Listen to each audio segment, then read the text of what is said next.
just remember, there are multiple ways to win. We'll see you back here Wednesday night. Good night, everyone.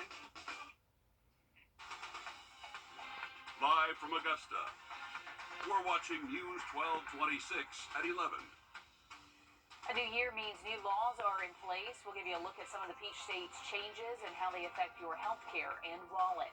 But first, tonight, many of you may have been starting off the new year by watching those bowl games. Michigan won the Rose Bowl earlier tonight in an overtime nail-biter against Bama. They'll go on to play the winner of the Sugar Bowl, which is underway as we speak. Audrey Dickerber live at Wrdw, where some fans are hoping to sign their ticket to the Natty tonight. Audrey, how's the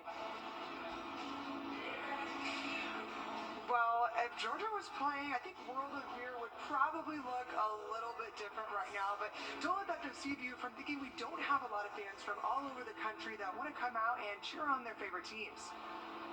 Alabama fans were ready for tonight. One fan says she never misses a game and treats every game like it's her birthday. Every day, every single Alabama game.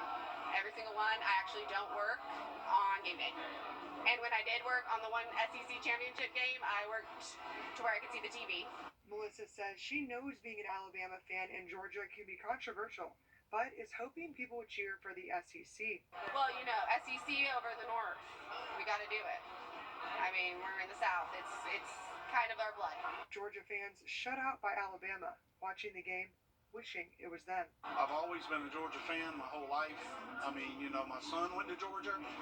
He's been out of there for probably 20 years. But anything SEC, if it's not Georgia, then if it's an SEC going into it, then that's exactly who we root for. But the SEC will be shut out of the national championship game this year, with Michigan's win tonight. So to actually look at Georgia and see should they be in the national championship, I would think so or hope so, but I'm not exactly sure. But yeah, it was a letdown being that Alabama went in there, but still again, SEC, so we're going to root for them every time. Regardless of the outcome, Melissa stands by her team, even though the game didn't end how they were hoping. Roll Tide for the end, always. Yeah. Well, we still have a few more games going on. We actually have an update from tonight's Sugar Bowl game from our very own Craig Allison, a Texas fan. So, Craig, tell me, how are you feeling about this game? It's halftime, they're tied. What's going on? A little bit of hostility from Crimson Tide fans coming into the bar. They're still sore about that game from earlier in the season, but it's tied 21-21 in New Orleans. You know, the score is tied, but it's been a bit of a catch-up for the Longhorns. You know, Washington has maintained control going into the game. They've been making great plays, but Ewers and the team have been trying to keep the pace going, so I've been pulling out my hair and trying not to scream too loudly. Very stressed out. I got family in Austin that's texting me back and forth throughout this whole game, but it's just exciting to know that there's a chance at getting the Natty and saying that, you know, Texas back with the horns, so, you know. Well, I really hope the game ends how you're hoping it goes, and you guys end with that win. We're trying. Trying to pull out too many hairs. I really am stressed, y'all. Well, thank you so much, Craig. I hope tonight ends well.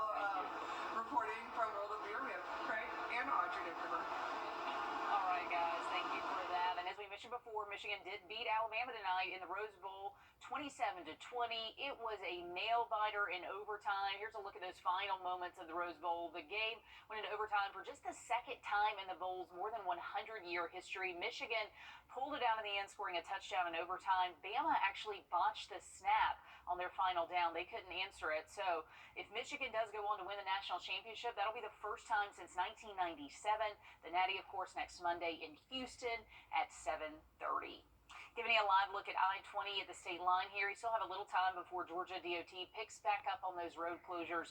GDOT suspended lane closures for the Christmas and New Year holidays. And tomorrow at 5 a.m., crews will get back to work out there. Those orange barrels will be back up again. And, you know, it could be slow going in some parts. So drive carefully, Emily. Laura, I'm still having a hard time after that loss. Oh, it was so close. But anyways, want to change gears looking at weather. That cold front has really pushed through the CSRA. Now we are dropping off into the 40s. Now, a couple hours ago, we were roughly 10-degree difference between Athens and Augusta. Now that gap is closing a little bit as that cold front continues to push south and east for us. But we are going to cool off even more than what we are currently seeing. I'm expecting us to see the upper 20s overnight tonight, so definitely going to need to turn on the heat for you. But good news is, not expecting any rainfall for our Tuesday. That's not going to come into play until Wednesday. We're going to see some showers in the evening and overnight hours, but that's not the only chance that we're going to see some rain this week. I'll let you know the next chance coming up. All right, thanks, Emily. A new year means new laws here in Georgia, and there are a few you might want to know about. One of them impacts health care and the way your health insurance works. Anyone who has insurance will be able to get the care they need. That is the goal of this law. It prevents insurance companies from denying pre-authorization for treatment at an in-network doctor just because the referring doctor was not in-network. So that was happening. That's why they wrote the law. If insurance companies violate this, they can face a $2,000 to $5,000 fine. Another law on the books as of today affects your income taxes. In 2023, the flat income tax rate was about 5.75%. This year, it'll be 5.49%, and it'll keep going down gradually until 2029. Another law will now require 911 operators to be able to instruct you how to give CPR. So they have to keep that training up to date so that they are able to help anyone who calls 911 be able to perform CPR. So by next year, anyone without those requirements, they cannot be certified to be a dispatcher. Other states also seeing some new laws on the books, some affecting pay raises, going up to about 10 million Americans. 22 states raising the minimum wage. There's also new gun laws in effect in some states. In California, it is now illegal to carry a gun in most public places, even with a concealed carry permit, while Minnesota passed a new red flag law allowing guns to be taken from people who are deemed a threat. In Illinois, the state banned semi-automatic rifles and high-capacity magazines. Nothing about a red flag law interferes with your right to the Second Amendment. Children are not mature enough to drive. They're not mature enough to buy alcohol or cigarettes or to get a tattoo. Why in the world would we allow them to remove perfectly healthy reproductive organs? And that law is referring to some of the gender affirmation laws also passed and taking effect in other states. While you might have heard of the saying new year, new me for people wanting to set resolutions, we're hearing from an expert on how you can stick to your goals. Danny Weathers from Clemson University says people start to see the new year as a fresh start to their lives. He says while building new habits can be difficult and setting a streak might help you follow through with them. Weathers says it's best to start with short-term goals. When you start a streak, you have to define what the behavior is. So, for example, running at least 1 mile, you put this parameter on that behavior, and you have to do it at least once every calendar day.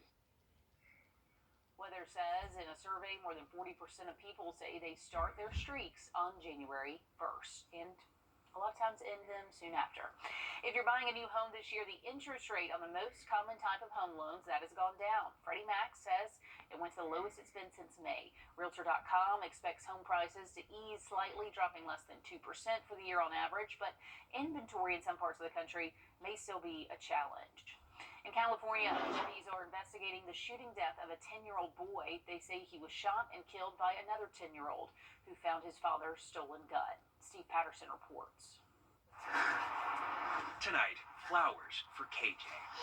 10 years old, though. They don't want 10 years old. The Sacramento Sheriff's Office says 10-year-old Keith KJ Frierson was shot and killed by another 10-year-old boy. His family's grief heart-wrenching. He didn't deserve this. He still had a whole life to live. Saturday afternoon, authorities say the alleged shooter was ordered by his father to grab cigarettes from their car. Instead, police say the boy grabbed his dad's gun, bragging that he had it, before taking aim at KJ and pulling the trigger. Someone is saying a little boy was shot. They're screaming in the background. Deputies say KJ was rushed to an area hospital where he was pronounced dead. The 10-year-old suspect ran to a nearby apartment complex. Y'all allowed y'all son to do this to my 10-year-old nephew. Officials say the gun was reported stolen in 2017, and that after the shooting, the boy's father allegedly tried to get rid of the firearm by dumping it in the trash. The father was arrested on possession of a firearm by a felon and child endangerment. According to the CDC, firearm injuries are the leading cause of death for children in the U.S. More than 1,600 were killed in 2023. Justice for my nephew. Now, another family mourns the senseless death of a child. My nephew's blood is on y'all hands. The father of that alleged shooter is being held on a $500,000 bond. His son, arrested on suspicion of murder, is at a youth detention facility. An Oconee County deputy in South Carolina who was shot in the head during a pursuit is speaking for the first time in more than a month. Corporal Lucas Watt's family says they heard him speaking while recovering at a rehab facility. They say while it may seem like he's awake and fully alert, he has a very long way to go with recovery. The family is asking the community to keep praying for him. Meanwhile, the man accused of shooting him is behind bars after being denied bond. One person has died after a campus police officer shot them at the Spartanburg Methodist College. Dispatch recordings show the shooting happened after midnight. The coroner says no officers were hurt and no students were on campus, but SLED is investigating that. Tomorrow, Augusta Mayor Garnett Johnson holding his inaugural State of the City address. The mayor will talk about accomplishments from the year past and will outline new initiatives for this coming year. This will be open to the public. It's at 1 o'clock at the Commission Chambers right there on Telfair Street. Starting tomorrow, tennis courts at Patriots Park, those are going to close for renovation. The project will help improve the experience for tennis players and provide a state-of-the-art facility for the community.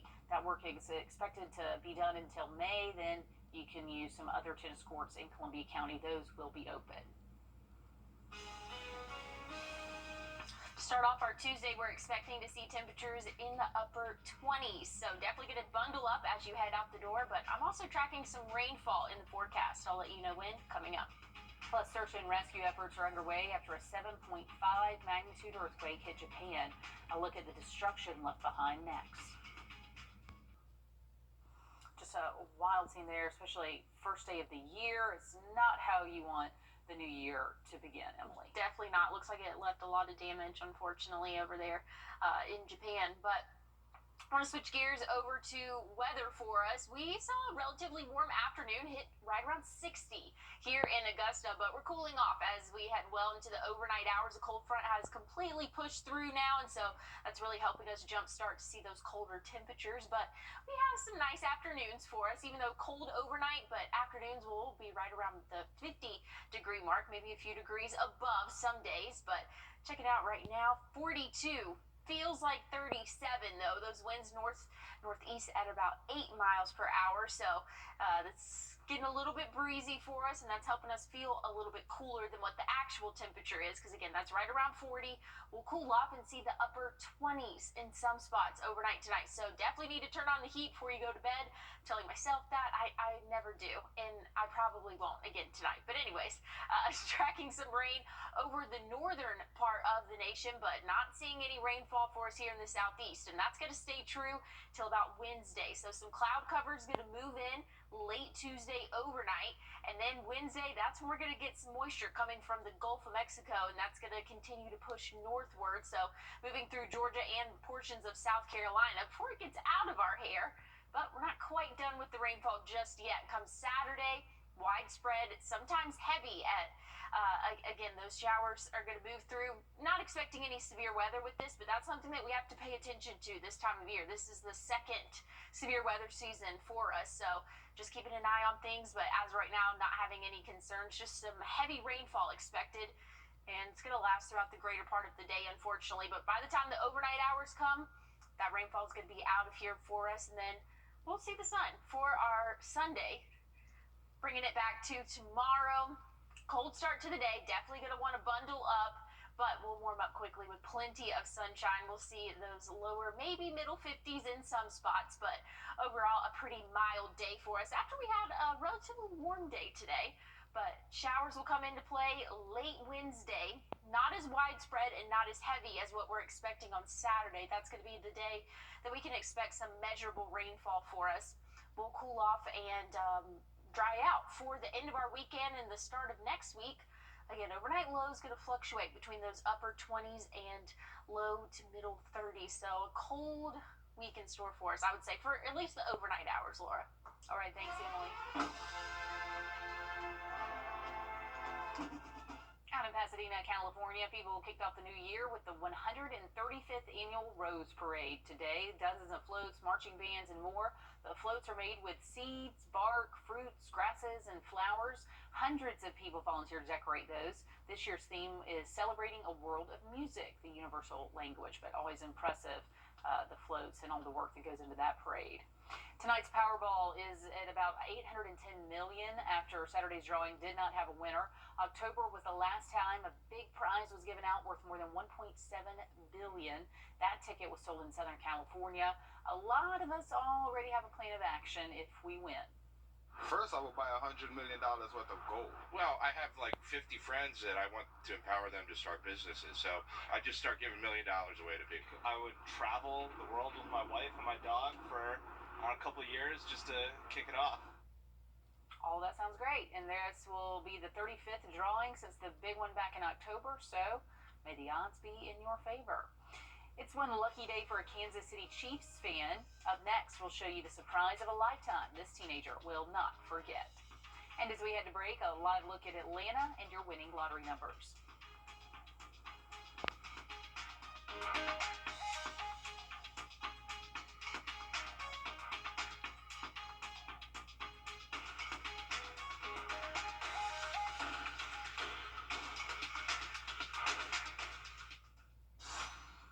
.com or call the number on your screen.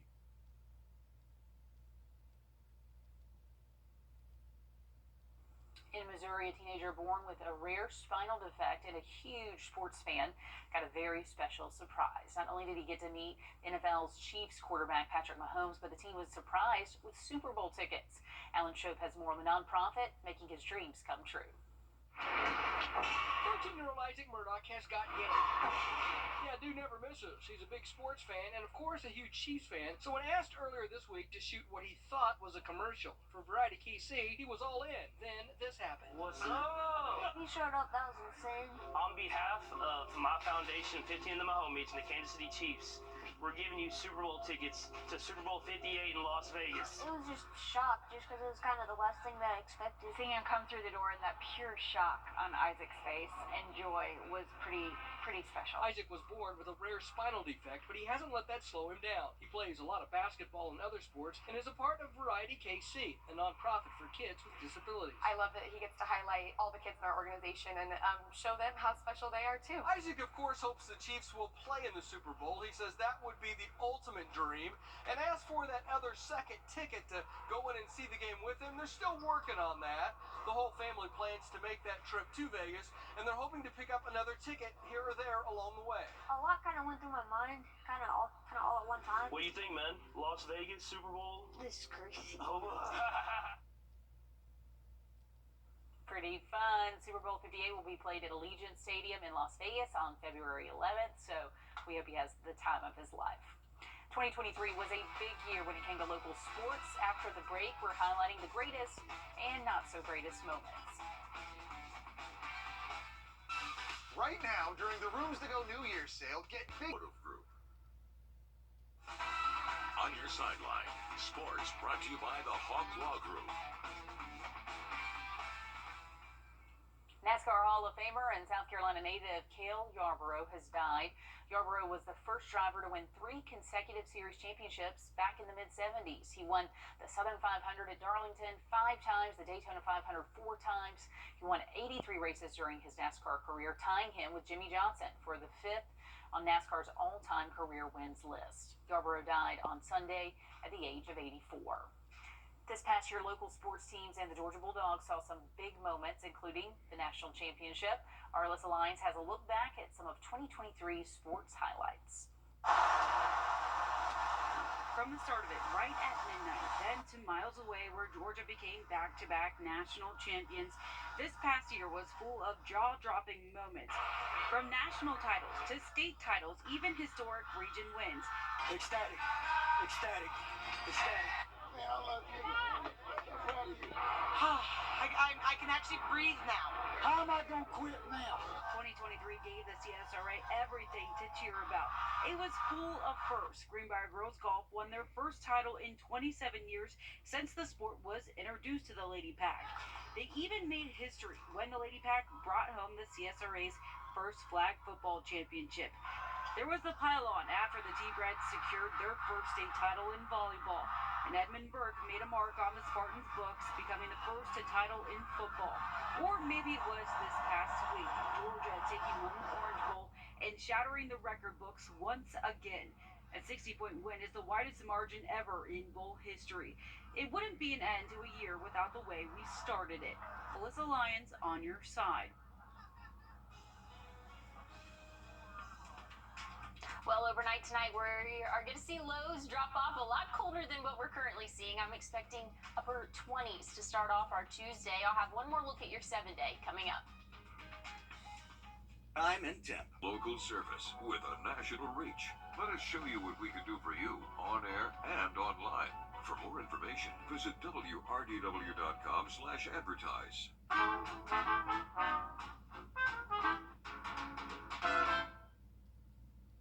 Not a bad start to the new year. We saw temperatures in the 60s today, cooling off though for the rest of our week. Rain chances come into play late Wednesday overnight, but next best chance of some measurable rainfall won't be until Saturday, and we're expecting those highs to stick around again in the 50s throughout our week, cooling off again a little bit after that cold front, which is bringing some rainfall Saturday, will push through. Overnight lows going to be in the upper 20s to start off the week, so definitely need to have your winter jacket out there. Would recommend turning on the heat as well, but we'll kind of bounce a little bit back and forth between those 20s and 30s by the end of the week and into the weekend. We'll see those upper 30s for the overnight lows, so relatively cold start to the new year, but it's very seasonable. We're only a few degrees below average for this time of year, so this is a January forecast, and it's January now. All right, we will be staying tuned for a little dip in the weather there. That's all for us. We hope your team won in their bowl game, and we will see you tomorrow. Have a great night.